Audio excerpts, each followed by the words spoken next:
Now at 10, a line of storms losing some punch as it sweeps across the state. But we may have a wet morning on the way. Steve Weigel tells you what you can expect. I'm really starting to feel like maybe I'm slowing them down. Stepping down and leaving behind a cash-strapped apartment. An exclusive sit-down with West Palm Beach Police Chief Vincent DeMasi about the challenges he struggled with and those his replacement will face. A new idea to close one Treasure Coast City's gaping budget hole without putting it on the taxpayers. The cost? Some local firefighters' jobs. And a standoff under the sea. A diver forced to try and fend off a hungry shark with a spear. Live, local, 1 hour earlier. Fox 29 10 o'clock news starts now. Developing now at 10 o'clock, rain on radar, and there is still potential for some stormy weather tonight. Fox 29 Chief Meteorologist Steve Weigel kicks off our team coverage live in the Weather Center for us. Steve. Yeah, still tracking some strong storms on the west coast of Florida and moving this way overnight. Here's a look at the current radar, and you can see that line stretches all the way from Fort Myers, Naples, northern side of the lake, all the way up into Melbourne.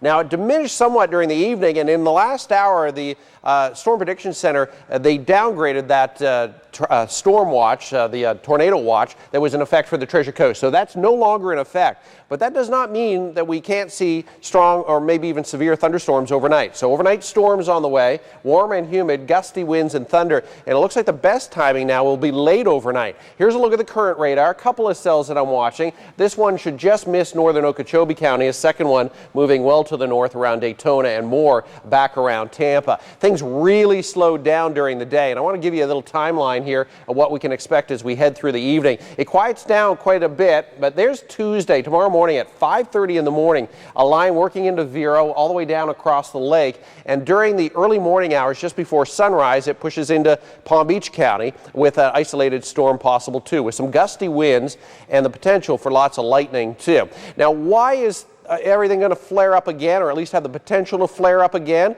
James Wieland is here with the answer.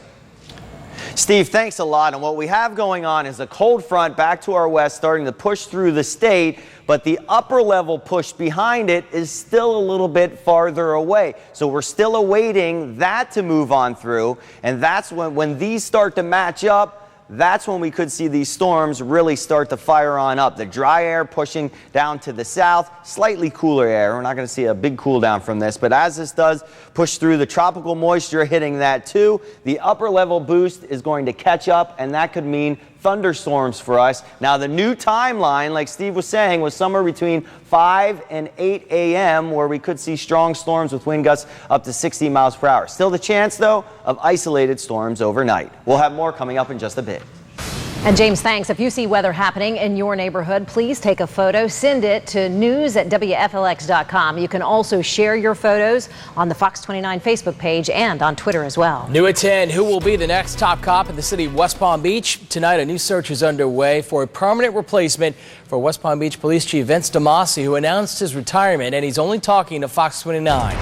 Fox 29's Dan Corcoran is live at police headquarters tonight with what happens next. Dan?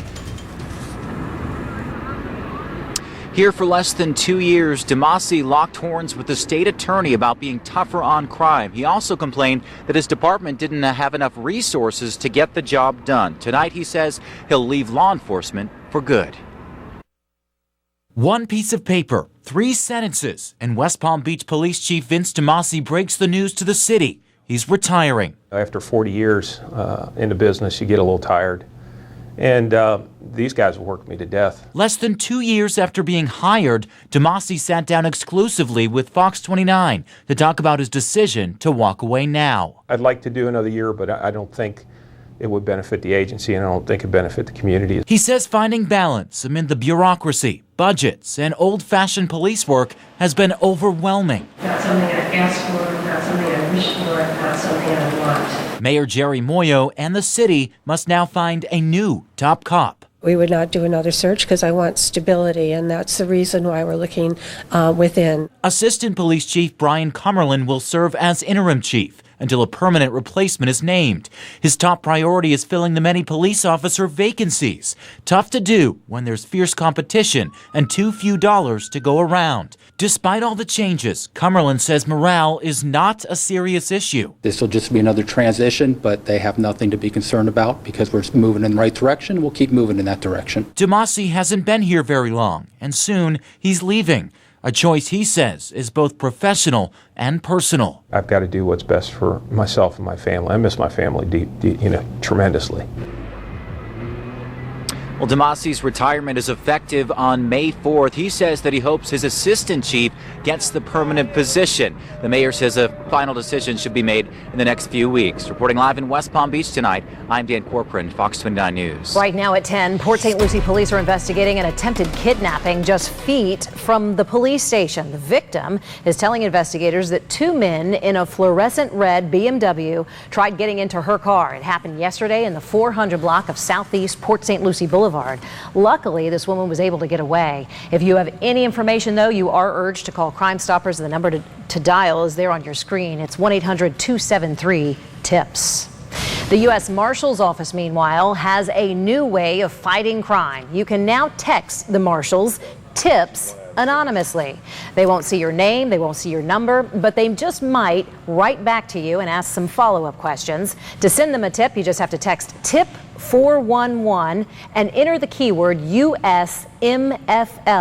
Now, you could get a $10,000 reward for all this. The Marshals Task Force, by the way, it's based here in West Palm Beach, is busier than ever. It's arrested over 600 murderers, kidnappers, and armed robbers in the last year. Court ran well into the evening tonight as the second week of the Tyler Hadley sentencing hearing begins. Dr. Kathleen Heidi, a criminology professor from the University of South Florida, testified until 7:45 tonight.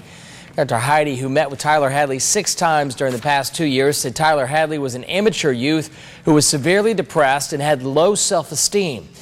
While she said Tyler now takes ownership of what happened, prosecutors point out that Hadley has lied often, perhaps to get a lesser punishment. One day after he bludgeoned his parents to death, he is telling these mental health workers at the jail that he's having visions, correct? Yes. And that's a lie, isn't it? From what he reports subsequently, yes. Prosecutors want Hadley to serve 2 life sentences with no chance for parole for killing his parents with a hammer. The defense is trying to give Tyler Hadley a shot at parole. Testimony resumes tomorrow morning. All new at 10 right now, a Delray Beach woman is behind bars accused of going on a restaurant rampage. Police say Lindsay Fusella was biting and punching patrons at Salt on Atlantic Avenue. One man claims Fusella bit his arm when he tried to stop her from climbing over tables. Another woman says Fusella punched her in the face. She's now behind bars at the Palm Beach County Jail. Right now, it is a race against time to find that missing Malaysian Airlines flight before batteries in the black box run out. 10 days now after the disappearance. And the best investigators have tonight, well, they are trying to figure out, they believe right now that the disappearance was a deliberate act. Suspicion has now fallen on those 2 men, the pilots in this case. This is search for the crew here, and they fear that batteries in the black box have already used up 1/3 of their power tonight. This means that time is certainly running out in the search for answers in this mysterious disappearance. New at 10, a new housing development that would bring 6,500 new homes to the acreage is coming under fire tonight after residents began petitioning to stop the new housing project. Fox 29's Jeff Skrypek shows us why residents say it'll ruin their way of life. There's no other place Gene Edwards wants to be right now. Away from crowds, embedded in nature, mowing her massive lot out in the acreage. It's my acre of heaven. But she says her slice of solace is now at risk because of this proposed housing development penciled in on 3,800 acres of land just off Seminole Pratt Whitney Road. I find it quite disturbing, quite terrifying that the very way that we live is going to be compromised. Already approved for nearly 3,000 homes, the developer, Minto, now wants to divide the piece of land for 6,500 homes. A proposal now being met with resistance. Petitions, signs, shirts, and banners proclaiming no to Minto. Residents out here in the acreage saying they're not against development, but they say the traffic alone from such a large development could ruin their way of life.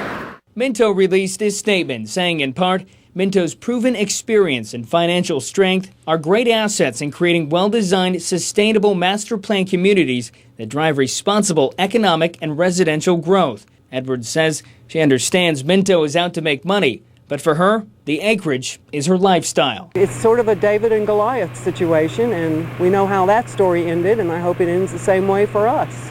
Developers and Palm Beach County commissioners are set to meet April 11th. A final decision will be made in late August. A steal of a deal caught on camera. Next at 10 tonight, a thief with an eye for pricey bling grabs a diamond ring at the counter, then makes a fast dash for the exit. It's the last thing you want to see while flying. An airplane loses a part mid-flight. 2 television anchors suddenly shaken up after a sizable earthquake strikes Los Angeles. Plus, a diver taking the plunge to hunt lionfish ends up being hunted instead. How he got out of this one alive.